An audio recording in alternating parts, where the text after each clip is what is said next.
And joining us now, Senator Tammy Baldwin, a Democrat from Wisconsin who serves on the Homeland Security Committee and is also the first openly gay. Senator, thank you very much for joining us. Well, thank you, Chris, for inviting me. You've called this tragedy a horrific attack on the LGBT community and an attack on the freedoms that all of us hold dear. There's been so much progress toward equality. And I just wonder, we'll talk about the effect on terror and on legislation, but what do you think this means, this act of violence against gay Americans?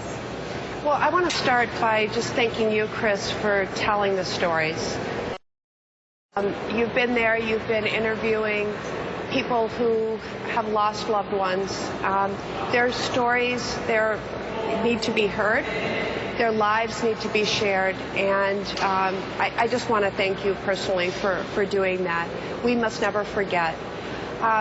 In terms of the meaning of this in the LGBT movement, you know, I just think this past weekend, on Friday, I was in Milwaukee, Wisconsin, at the opening ceremonies of our Pride Fest. It was celebrating its 30 years, and I was reflecting on all that has happened over 30 years. And the movement, of course, is many decades older than that.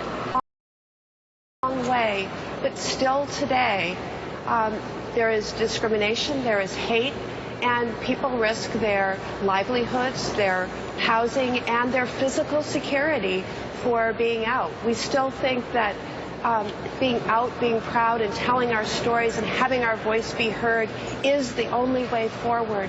But what a horrid, horrid reminder of how much hate still exists today. And it's such an upsetting story on so many levels. You said last night when you were talking to my colleague, Chris Matthews, it's of utmost importance that we close the terror gap. Can you talk about that a little more and what you mean by that? Yes, so for most firearm sales, there's a background check, but there's a big gaping hole with regard to gun show and internet sales that we have to close. But in those background checks, law enforcement looks through a list of convicted felons and certain misdemeanants, people who present a danger to society if they were to have a weapon of war or other firearm. We believe that added to those lists should be the no-fly list and the terror watch list.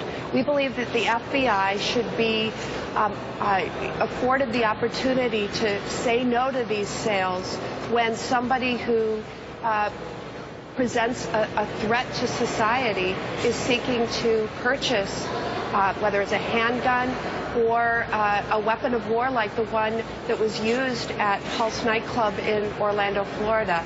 And this Let is me so play for you sense. if I can, Senator. If I can, I just want to interrupt because I want to get the other side out there and get your reaction. And I think that Senator Lindsey Graham, one of your colleagues, summarized what a lot of people on the other side of the debate think. Let me play that. This is not a gun control issue, folks.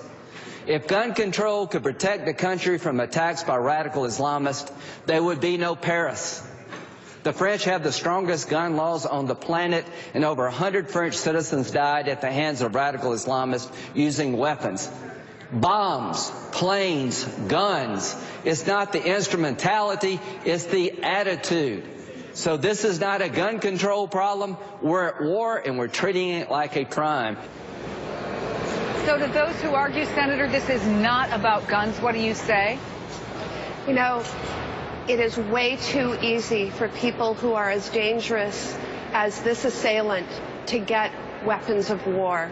And whether it's somebody associated with or inspired by terror or somebody who just has a heart filled with hate, we should not make it as easy as it is to purchase a weapon. This was a U.S. citizen who legally purchased a weapon of war and then committed this horrible hate crime at a time he was inspired by terrorists. It's all of these things, and we cannot do nothing.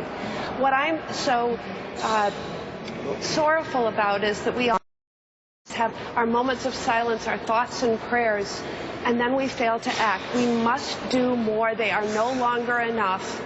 And this is one of the prudent steps. Now, you know, I heard my colleagues' comments just now. the overwhelming majority of American citizens cannot believe that these simple common sense regulations are not in effect now.